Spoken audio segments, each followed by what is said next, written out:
Hello everyone, welcome to our YouTube channel Shiksha Alliance. Today we are going to start our daily current affairs session in which we will cover important news from several newspapers, PIB and various government sources. So let's begin our session. Our first topic is Dicksonia. तो हम जानेंगे Dicksonia के बारे में. The fossil of Dicksonia discovered 2 years ago has now turned out to be an impression of a decayed beehive. जो fossil है डिक्सोनिया का जिसको डिस्कवर किया गया था 2 साल पहले, वो अब एक इंप्रेशन दे रहा है डिकेड बीहाइव के बारे में बता रहा है. In 2021, researchers claimed to have discovered 3 fossils of the earliest known living animal, the 550 million year old Dicksonia on the roof of the Bhimbetka rock shelter about 40 kilometers from Bhopal. 2021 में researcher ने claim किया था कि उन्होंने discover किया है 3 fossils को earliest non living animal का, जो 550 मिलियन ईयर पुराना था डिक्सोनिया का. कहाँ पे? तो रूप पे भीमबेटका रॉक शेल्टर के, जो कि 40 किलोमीटर दूर है भोपाल से. डिक्सोनिया के बारे में हम जान ले. It is consider to be earth oldest animal. जो डिक्सोनिया है इसको कंसिडर किया जाता है कि ये अर्थ का ओल्डेस्ट एनिमल है. It is an extinct genus of basal animal which have radial symmetry in their body. और ये एक एक्सटिंक्ट जीनस है बेसल एनिमल का. तो ये बेसल एनिमल क्या होता है? तो वैसा एनिमल जिसका रेडियल सिमेट्री होता है उनके बॉडी पे. The animal is considered a link between early simple organism and their explosion of the life in the Cambrian period. और ये जो एनिमल है माना जाता है कि ये लिंक करता है अर्ली सिंपल ऑर्गेनिज्म और जो एक्सप्लोजन हुआ था लाइफ का कैम्ब्रियन पीरियड में, उसके बीच का ये लिंक है. Previously fossils of Dicksonia have been found in Australia, Russia, Ukraine, China. और इसके पहले भी जो फॉसिल है डिक्सोनिया का वो पाया गया है ऑस्ट्रेलिया, रशिया, यूक्रेन और चाइना से भी. इंडिया में कहाँ से पाया गया? तो भीमबेटका रॉक शेल्टर से. भीमबेटका रॉक शेल्टर केव्स के बारे में भी हम जान ले. It is a UNESCO world heritage site with evidence of human habitation dating back to about 1 lakh year. It spanned the Paleolithic and Mesolithic period as well as the historic period. ये आपका Bhimbetka rock shelter केव UNESCO world heritage site है. यहाँ पे evidence मिला है human habitation का, जो कि आपका पुराना है 1 लाख ईयर्स, जो स्पेन है पैलियोलिथिक मेसोलिथिक पीरियड और साथ साथ हिस्टोरिक पीरियड का भी. It exhibit the earliest traces of human life in India and evidence of the stone age starting at this site in Acheulian time.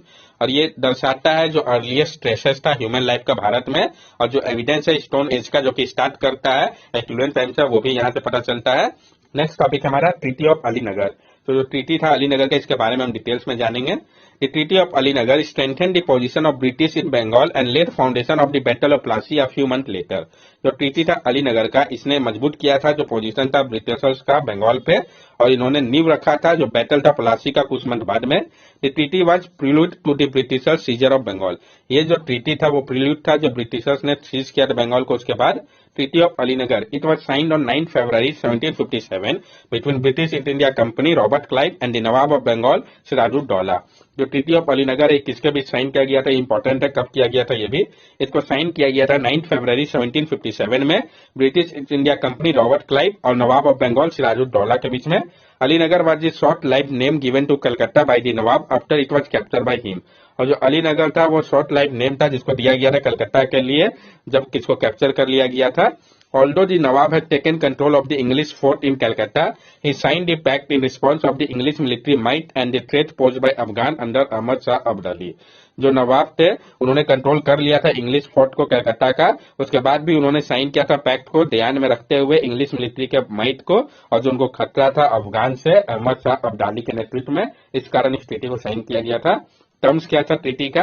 The Nawab would recognise all the provision of the Mughal emperor Farrukh Siyar farman of 1777 except from paying duties on goods passed through Bengal, can fortify Calcutta, might coins in Calcutta, etc.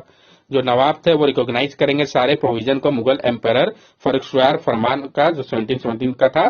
सिर्फ exemption क्या था कि वो जो duties था goods जो कि पास होगा बंगाल से, उसके लिए फोर्टिफाई कर सकते थे कलकत्ता को, मिंट कर सकते थे कॉइल को कलकत्ता में. ये सारे कुछ एग्जाम्पशन थे. क्या सिग्निफिकेंस है ट्रीटी का? The signing of the treaty was one of the event leading up to the famous battle of Plassey which set the stage of British colonial expansion in India. और जो साइन किया गया था इस ट्रीटी को, ये एक इवेंट था जिसके कारण जो फेमस बैटल था प्लासी का वो हुआ, और इसके कारण एक स्टेज तैयार हुआ ब्रिटिश का कॉलोनियल एक्सपेंशन का भारत में. Who are Dawoodi Bohras. कौन है दाऊदी बोरास? तो हम जानेंगे इसके बारे में. A 5-judge constitutional bench of the Supreme Court referred the challenge to the constitutional validity of the practice of excommunication in the Dawoodi Bohra community to the 9-judge bench.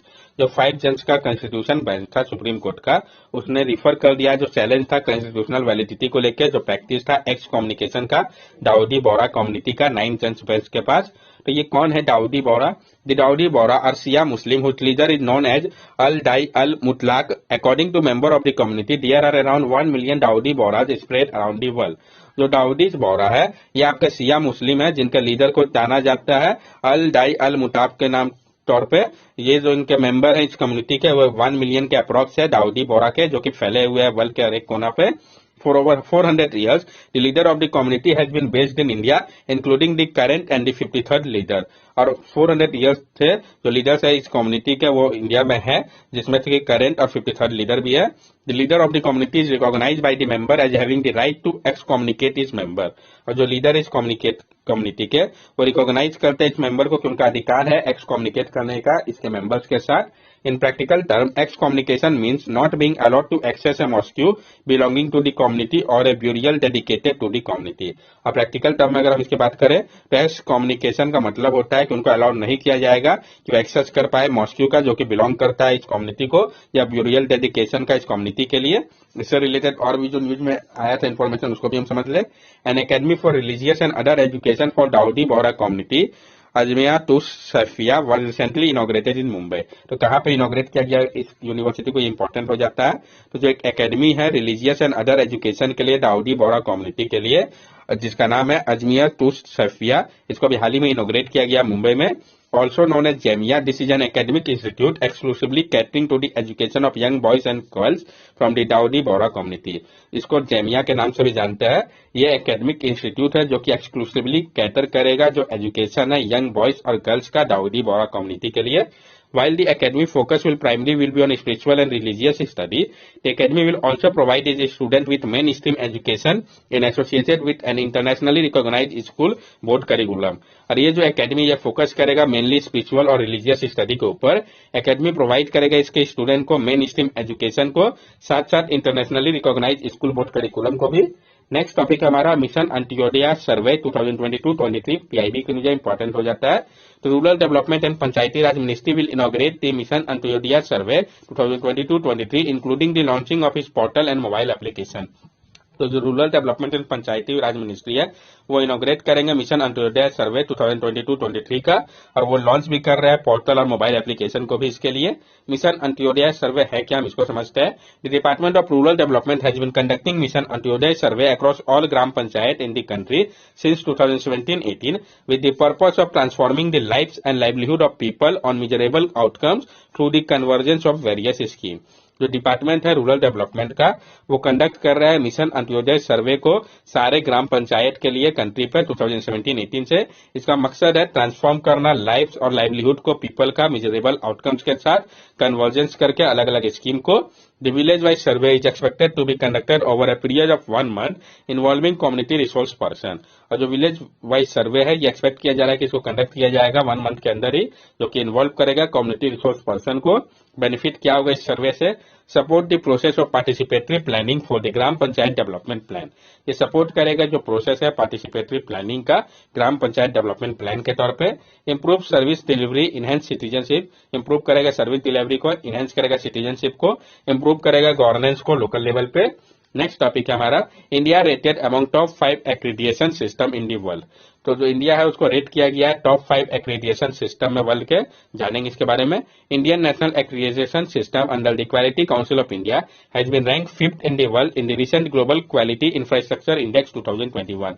India का जो नेशनल एक्रीडिएशन सिस्टम है quality council of India उसका 5th rank है world पे recent global quality infrastructure index 2021 का उस पे। तो क्या रैंक है भारत का इंपॉर्टेंट हो जाता है। जो आपका ग्लोबल क्वालिटी इंफ्रास्ट्रक्चर इंडेक्स है इसलिए रैंक करता है 184 इकोनॉमी को, जो कि बेसिस रखता है क्वालिटी इंफ्रास्ट्रक्चर के ऊपर, जिसमें भारत का रैंक 5th है।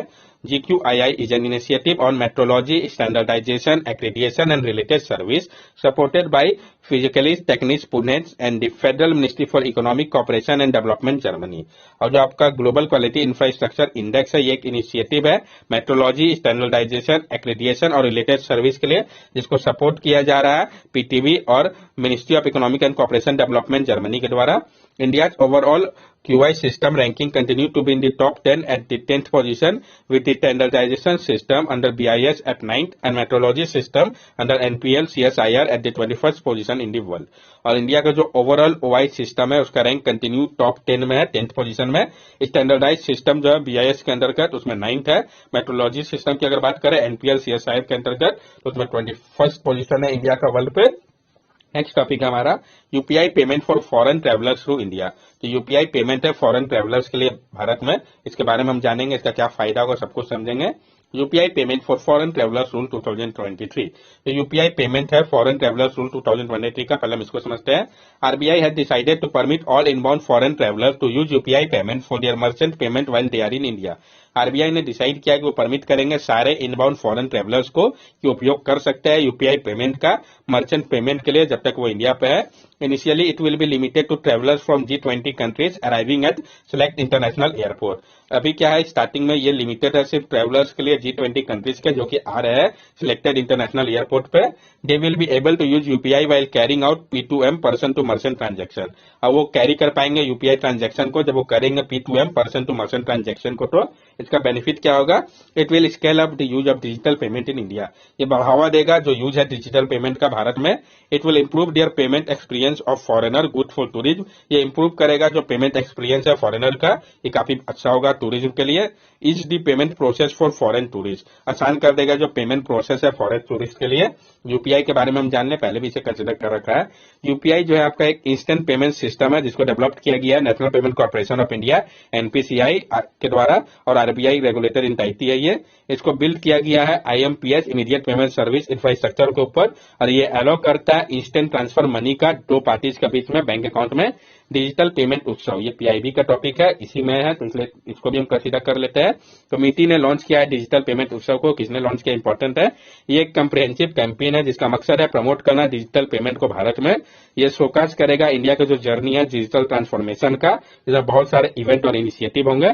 Mission Bhashini national language transaction mission and digital payment जो है ये एक साथ आया है, जिससे कि यूपीआई 123 पे जो है यूपीआई 123 पे जो है ये अवेलेबल हो सकेगा लोकल लैंग्वेज में। ये इनेबल करेगा कॉमन पर्सन को कि वो पेमेंट कर सके अपने लोकल लैंग्वेज इंटरफेस में वॉइस के माध्यम से। नेक्स्ट टॉपिक है हमारा ISRO successfully launch SSLV-D2। ISRO ने सक्सेसफुली लॉन्च कर लिया है SSLV-D2 को, जानेंगे इसके बारे में।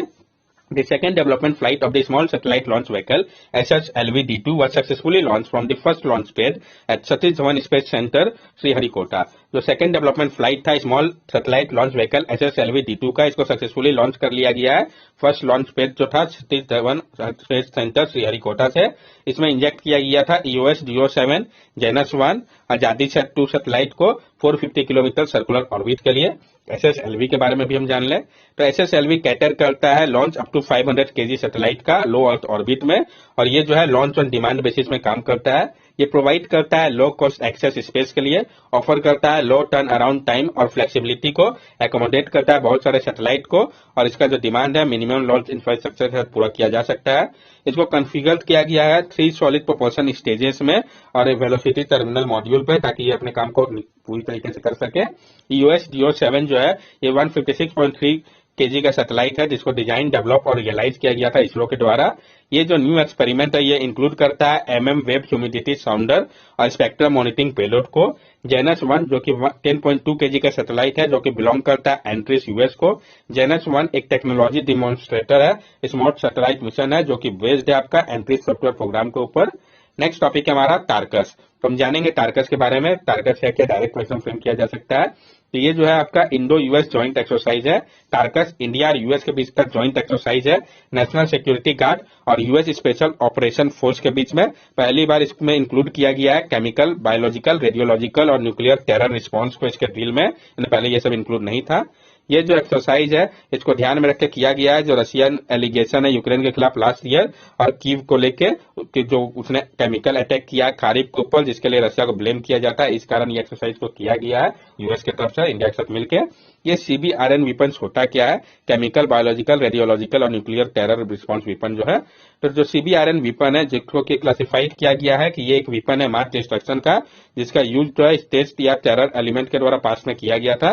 जो मोस्ट रिसेंट यूज है CBRN का, वो शेरिन गैस अटैक था, जिसको देखा गया था सीरिया में 2017 में, जहां पे मोर देन 100 पीपल की मृत्यु हो गई थी इस कारण।